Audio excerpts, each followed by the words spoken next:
They say Greece is the cradle of civilization, but after my recent trip, I'd say it's the heart of the Mediterranean soul. I just finished experiencing the best of Greece itinerary, and from the ancient ruins to the hidden coastal towns, it was one for the books. So here is exactly how I spent my 1 week in Greece. I kicked things off in Athens, a city where 3,000 years of history literally meets your morning coffee. Day one was all about soaking up the capital vibes and diving into an authentic Greek dinner. But by day two, the real deep dive began. I started by taking in the views of the royal palace and the Parthenon, which is dedicated to the goddess Athena. Standing there in person is a total bucket list moment. From there, I headed into the Acropolis Museum. It is incredible because the design actually has you walking over the excavations on the glass floor. How cool is that? But as great as the history is,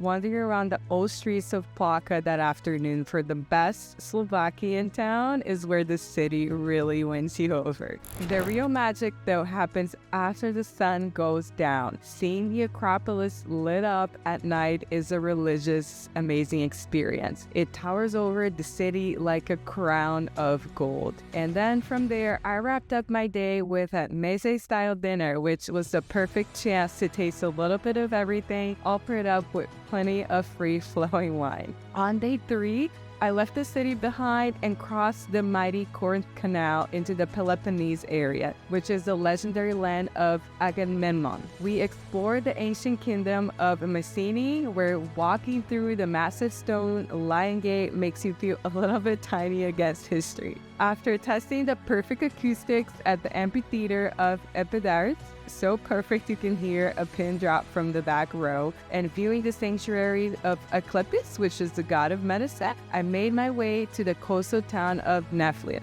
This place is a total hidden gem with its Venetian architecture and marble paved streets. And the food, I'm still dreaming about the authentic lamb stew and gelato that was incredible. It was melt in your mouth perfection. Day 4 was a highlight for both the soul and my stomach, a total whirlwind of history and flavor. I started at a family-run honey farm to taste thyme-infused honey straight from the hive and also learn how their traditional practices are helping the protection of the region's biodiversity. I also love this because it's an amazing way to support the local economy as I travel throughout Greece. Before heading into Olympia, I made a perfect midday stop for wine tasting and a local lunch. I love trying some of the delicious eggplants and Greek wines of the region before I headed off into the quiet coastal town called Galaxidi. There is nothing like sipping a cold Freddo espresso by the harbor.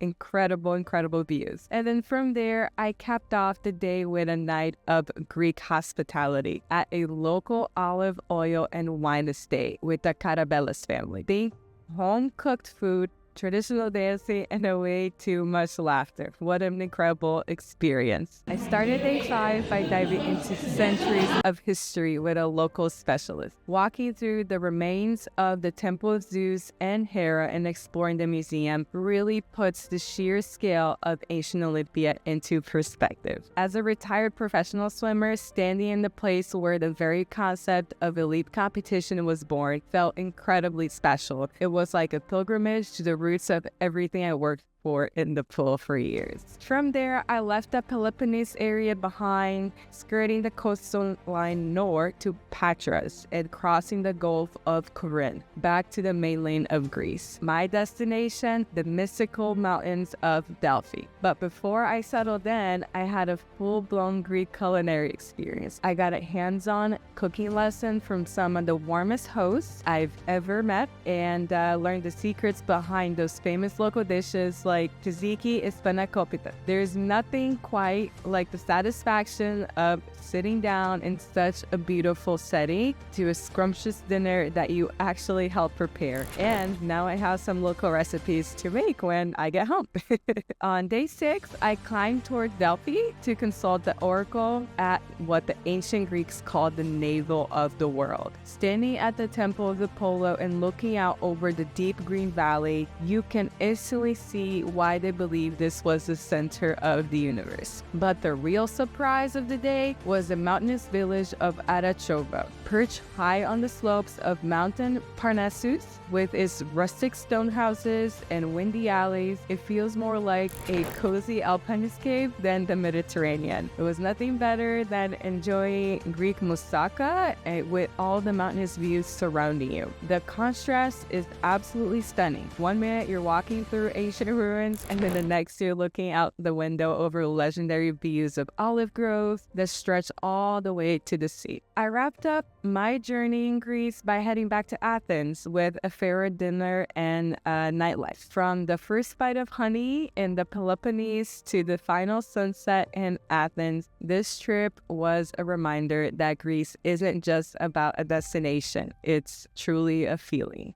So, if you're ever looking for a trip that mixes deep history with world-class food and stunning views, this is the one for you. Plus, this itinerary can also be enjoyed as a solo traveler, with your favorite person, or even in a group. The best part, you do not have to drive and most meals are included. So with this guided experience in Greece, if you're interested or have any questions, remember to drop your questions in the comments, like and subscribe, and DM me today to book this itinerary.